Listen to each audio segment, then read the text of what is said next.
खत्म बात। एक चीज और बेटा कि मैं अभी बता, जैसे आप अभी डीपीपी सॉल्व, देखो होता क्या है ना कि सुनो ध्यान से, ज्ञान की चीज है, ज्ञान की चीज है और काम की चीज है कि जब अपन पढ़ाई स्टार्ट करते हैं ना, नया बैच ज्वाइन करते हैं, कोई भी पढ़ाई नहीं, कोई भी काम जब अपन स्टार्ट कर रहे होते हैं, शुरुआती फेज में होते हैं, तो हमारे पास इतनी एनर्जी होती है, इतनी इच्छा शक्ति होती है कि ऐसा है हम वैसा कर लें, है ना, कि एक ही दिन में हम पूरा मॉड्यूल निपटा दें, हमने 10 सवाल किए, 10 के 10 हमसे आ जाएं, 10 के बेटा मेरी कैलकुलेशन शुरू है ना, तो बेटा आप अपनी बढ़ाओ ना, अपनी बढ़ाओ, मुझे पेपर देने नहीं जाना है, मुझे पेपर देने नहीं जाना है, आपको जाना है पेपर देने, आपकी कैलकुलेशन तेज होनी चाहिए, मेरी नहीं। मुझे पेपर देना था, मैं दे चुका, हो चुका, है ना, अब मुझे कैलकुलेशन करके नहीं दिखानी। हाँ, तुम्हें क्या लगता है, मैं जब शादी के लिए रिश्ता देखने गया था ना, तो हमारी जो ससुर जी है ना, उन्होंने यही कैलकुलेशन करवाई थी कि कितनी जल्दी जल्दी कैलकुलेशन कर पाते हो, कितनी जल्दी जल्दी कैलकुलेशन, और हम सफल हो गए थे। अब हमें जरूरत नहीं है बेटा कैलकुलेशन करने की, तुम्हें पेपर क्रैक करना है, और बाद में शादी के लिए लड़की देखने जाओगे, तो हो सकता है लड़की के घर वाले तुम्हारी कैलकुलेशन चेक करें कि कितना जल्दी जल्दी कैलकुलेशन करते हो, समझ रहे हो, हाँ, तो नहीं कर पाओगे, तो भाई हमारी गलती नहीं है, कैलकुलेशन करना तुम्हारा काम होता है, पहली चीज है। दूसरी चीज बेटा कि देखो हम क्या करें कि जब अपन कोई काम शुरुआती फेज में होते हैं, स्टार्ट करते हैं, तो हमारे अंदर बहुत जोश होता है, बहुत ये होता है कि बस हम आज पढ़ें और आज ही सारी चीजें खत्म करते हैं, लेकिन प्रैक्टिकली ऐसा नहीं होता है। एक इच्छा शक्ति और दिमाग दोनों का कॉम्बिनेशन रिजल्ट देता है। रिजल्ट कब आता है भाई, सिर्फ इच्छा शक्ति से नहीं आता है ना, रिजल्ट कैसे आता है भाई, हाँ, इच्छा शक्ति तो होनी चाहिए, इच्छा शक्ति तो होनी ही चाहिए, लेकिन साथ साथ बेटा दिमाग भी होना चाहिए, दिमाग सोचने का। तो होता क्या है मैं बताता हूं कि जब तक आपके दिमाग का विकास होता है, जब तक आपके दिमाग का विकास होता है, तब तक आप इच्छा शक्ति को खत्म कर लेते हो, तो खत्म विकास, विकास ही खत्म हो गया भैया, सब बर्बाद हो गया। तो दिमाग को विकास होने में भैया लगता है टाइम, टाइम, और इतने टाइम में तुम इच्छा शक्ति खत्म कर बैठते हो। तीन ये है कि अगर आपको कभी ऐसा हो सकता है कि 10 क्वेश्चन डीपीपी में दिए जाएं, या 10 क्वेश्चन कहीं से मैं आपको दे दूं, आप एक भी ना कर पाओ, एक भी ना कर पाओ, ऐसा हो सकता है, क्योंकि क्वेश्चन आप कर पाओगे नहीं कर पाओगे आप पे डिपेंड नहीं करता है, ये क्वेश्चन पे डिपेंड करता है, इनिशियल फेज में, शुरुआत में, शुरुआत में ये किस पे डिपेंड करता है बेटा, क्वेश्चन पे डिपेंड करता है कि आप 10 क्वेश्चन दूंगा एक भी नहीं कर पाओगे, फिर आपको लगेगा आइला, पहले तो आपको ये लगेगा लो मास्टर ने नहीं पढ़ा इसलिए हम नहीं कर पाए, मास्टर को पढ़ाना नहीं आता है, मास्टर पगलेट इसलिए हम नहीं कर पा रहे हैं। लेकिन आपके बगल में बैठा दूसरा बालक इन 10 क्वेश्चंस को कर पा रहा होगा, या 10 में से 4 क्वेश्चन कर रहा होगा, 10 में से 6 क्वेश्चन कर रहा होगा, डिपेंड करेगा क्वेश्चन पर, फिर आपको लगेगा नहीं नहीं हम ही पगलेट हैं, तो बगल वाला बालक तो कर रहा है, हम नहीं कर पा रहे हैं, हम ही पगलेट हैं, फिर तुम्हारी इच्छा शक्ति मर जाती है कि लो हम कुछ नहीं कर सकते, हम कुछ नहीं कर सकते, इच्छा शक्ति खत्म, तो विकास खत्म दिमाग का। तो होता क्या है बेटा, ध्यान से समझना कि समय लगता है, आप अभी हो सकता है मॉड्यूल से क्वेश्चन सॉल्व करो, डीपीपी से करो, किसी किताब से करो, 10 क्वेश्चन करो, 10 में से आपको एक भी ना आए, हो सकता है एक आध क्वेश्चन आ जाए, तो तरीका क्या होता है, उनके सॉल्यूशन देखो, फिर उनको सॉल्व करो। एक बार बता रहा हूँ बेटा, ये बात बार बार नहीं बताएंगे, ये सभी के साथ होता है और होगा तुम्हारे साथ भी, कि किसी दिन 10 क्वेश्चन लेके बैठोगे और दिन भर बैठे रहोगे, 6 घंटे लगे रहोगे, 10 क्वेश्चन में 2 कर पाओगे, 8 नहीं कर पाओगे, तुम्हें सेल्फ डाउट होने लगेगा। अच्छा सेल्फ डाउट तो तुम करते नहीं हो, है ना, दुनिया पे डाउट करते हो कि दुनिया वाले हमको नहीं करने दे रहे हैं 8 क्वेश्चन, लेकिन कारण क्या है कि तुम्हारे दिमाग का भी विकास ही नहीं हुआ है। फिर जब 10 क्वेश्चन सॉल्व किए, 2 हुए, 8 नहीं आए, सॉल्यूशन देखो, फिर करो उनको, तो ऐसे करोगे ना बेटा 7 दिन, तो फिर 10 में से तुम 3 क्वेश्चन कर लोगे, 7 नहीं कर पाओगे, फिर उनके सॉल्यूशन देखो, फिर सॉल्व करो उनको, 7 को फिर से सॉल्व करना है सॉल्यूशन की सहायता से। 20 दिन के बाद क्या होगा, 10 में से तुम 6 क्वेश्चन करने लग जाओगे, 10 में से 6 क्वेश्चन करने लग जाओगे, एक महीने में 10 में 6 नहीं, मतलब 10 में से 4 सवाल करने लगोगे, 6 नहीं आएंगे, एक महीने बाद 10 में से 5 करने लगोगे, 5 करने लगोगे, 1.5 महीने के बाद 10 में से तुम 7 क्वेश्चन करने लगोगे, 7 क्वेश्चन करने लगोगे 10 में, 1 महीने के बाद, तो 1.5 महीने के बाद। लेकिन 1.5 महीने के बाद 10 में से 7 क्वेश्चन तुम कर तभी पाओगे जब मैंने जो तरीका बताया वो 1.5 महीने तक फॉलो करोगे, तब फॉलो करोगे, तब तभी कर पाओगे, नहीं तो नहीं कर पाओगे। कि ऐसा नहीं होता कि चलो सर ने कहा था हम 1.5 महीने बाद 10 में से 7 क्वेश्चन कर पाएंगे, तो 1.5 महीने हम आराम करते हैं, 1.5 महीने हम चिल मारेंगे।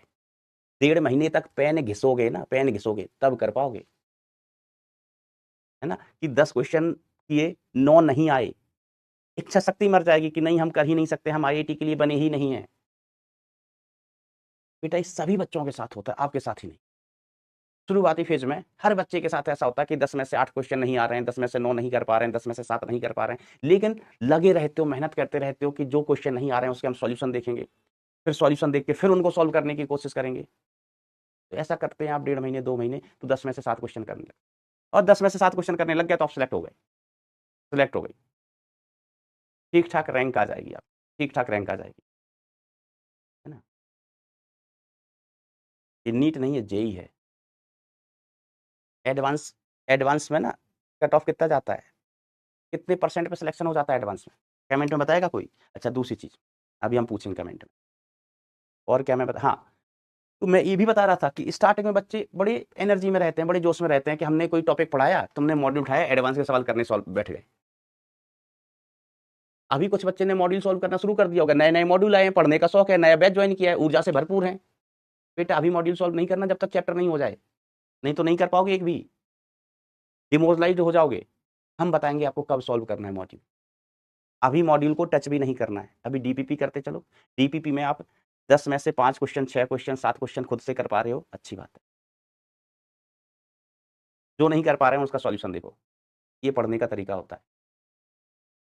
ऐसा नहीं होता कि तुमने किताब उठाई, मॉड्यूल उठाया, 10 क्वेश्चन सॉल्व किए, 10 में से 10 तुम कर लो अभी। अगर 10 में से 10 अभी कर रहे हो ना, तो फिर तुम्हें ड्रॉप लेने की जरूरत ही नहीं पड़ती, समझ रहे हो? तो तरीका समझो बेटा, तरीका ये है, सवाल इतनी आसानी से कई बार नहीं बनते, सवाल आसान होगा तो आसानी से सॉल्व कर लोगे, सवाल कठिन होगा तो सॉल्यूशन देख के सॉल्व करना पड़ेगा, और कई बार ये भी हो सकता है कि तुम सॉल्यूशन देख रहे हो तब भी समझ नहीं आ रहा है तुम्हें, फिर 2 महीने बाद उसी सवाल को करोगे फिर समझ में आ जाएगा, क्यों? तब तक तुम्हारे दिमाग का कुछ कुछ विकास हो चुका होगा, है ना? तो चीज क्या है कि इच्छा शक्ति होना अच्छी बात है, लेकिन इच्छा शक्ति खत्म मत कर बैठना जब आपको रिजल्ट नहीं मिल रहा हो, जब आपसे क्वेश्चन सॉल्व नहीं हो रहे हो, तो इच्छा शक्ति खत्म नहीं करना है। आपको हो सकता है क्वेश्चन सॉल्व करने की टेक्निक समझने में 2 महीने लगे, 3 महीने लगे, 4 महीने लगे, 4 महीने भी लग सकते हैं, हमारे पास हैं 4 महीने। एक बार क्वेश्चन बनने लगते हैं तो फिर बेटा सब क्वेश्चन बनने लगता है, लेकिन ये होगा कब? जब आप निरंतर प्रैक्टिस करेंगे। आज 10 क्वेश्चन किए, एक भी नहीं हुआ, कोई बात नहीं, हम 10 के 10 के सॉल्यूशन देखेंगे, 10 के 10 के सॉल्यूशन देखेंगे, सॉल्यूशन देखो, चलो समय के साथ बेटा निखार आएगा, पक्का आएगा। और ये समस्या मैं किसी एक बच्चे के साथ नहीं बता रहा हूँ, जैसे कोई एक पर्टिकुलर बच्चा सचिन जैसे नाम लिखा कि नहीं नहीं ये सचिन के साथ ऐसा हो रहा है, नहीं बेटा, ये सचिन, सौरभ, द्रविड़ सबके साथ ही समस्या होती है, और जो इस समस्या से जूझता रहता है ना वो सिलेक्ट हो जाता है, और जो हार डाल देता है, हार मान लेता है, हथियार डाल देता है, इच्छा शक्ति खत्म कर बैठता है, वो सिलेक्ट नहीं हो पाता है, सिंपल सी बात है। हाँ, तुम में से क्या लगता है कि कितने बच्चों को क्या लगता है कि आईआईटी एडवांस का कट ऑफ कितना परसेंट जाता होगा, कितना परसेंट मार्क्स चाहिए आपको आईआईटी क्लियर करने के लिए? एडवांस की बात कर रहा हूं मैं। अभी ना आपको मॉड्यूल सॉल्व करना है फिलहाल, ना कोई पीवाईक्यू करना है, ना कुछ और करना है, हम ये बताएंगे आपको।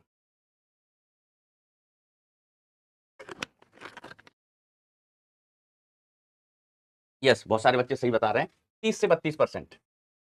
30 से 32%, समझ रहे हो? इतने में तो तुम बोर्ड में पास नहीं होते हो, इतने में आईटी में पास हो जाते हो। तो आपको लगेगा सर 30% कौन सी बड़ी बात है, 30% तो ऐसे ही आ जाते हैं। तो हमने कहा बड़ी बात है, पेपर लल्लू नहीं होता है, समझ रहे हो? कि 70% तुम्हें नहीं करना है, 30% करना है, उसमें सिलेक्ट हो जाते हो, 3 में से 1 सवाल करने पर सिलेक्ट हो जाते हो, लेकिन 3 में से 1 सवाल आपको ढूंढना आना चाहिए। ऐसे भी सवाल होंगे एडवांस के पेपर में कि तुम्हें हवा नहीं लगेगी, क्या करें? तो उसकी हवा लगानी भी नहीं है, उसकी हवा बेटा लगानी भी नहीं है, छोड़ दो उसको,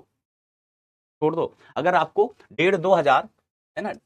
1.5-2 हजार रैंक चाहिए ना, तो 50% पेपर कर लो, ऑल इंडिया रैंक 1-2 हजार के बीच में आ जाएगी, 50% में, 50% में आपकी ऑल इंडिया रैंक 1-2 हजार आ जाएगी, और इस रैंक पर आपको आपका कोई भी मन पसंदीदा कॉलेज मिल जाएगा, कॉलेज मिल जाएगा। लेकिन उसके लिए धैर्य रखना होता है कि हमें जो पेपर मान लो 100 नंबर का है, तो उसमें से 50 नंबर कौन से क्वेश्चंस दे के जाएंगे, कई बार आप प्रैक्टिस करने बैठोगे, कोई एडवांस का क्वेश्चन मिल गया, 1 कर लिया, 2 कर लिया, एक क्वेश्चन ऐसा है वो आपको 3 दिन घुमाता रहेगा, फिर तुमको लगेगा कि नहीं हमसे नहीं हो पाएगा। बेटा वो क्वेश्चन तुमसे नहीं हो रहा तो किसी से नहीं हो रहा होगा, ऐसा सोच रखो और छोड़ दो, दूसरे क्वेश्चन करो। मैं तो क्लास में करवाऊंगा ही करवाऊंगा। अलग से एडवांस की सीरीज भी चलाई थी बेटा इस बार यूट्यूब पे, अब देख लेना ना। उसमें सिर्फ एडवांस के क्वेश्चन करवाए थे, नो मेंस, कोई मेंस का सवाल नहीं, कोई थ्योरी नहीं, थ्योरी अलग से लगती भी नहीं है। ठीक है, तो इन चीजों का ध्यान रखना कि फालतू में ना ओवर एक्साइटेड होके इच्छा शक्ति मत खत्म कर लेना, नहीं तो पगला जाओगे। अब देखो ये सवाल देखो भाई, और अब मैं आपको समय देता हूं, हाउ मच 90 सेकेंड, 90 सेकेंड का समय देता हूं। Integer type answer,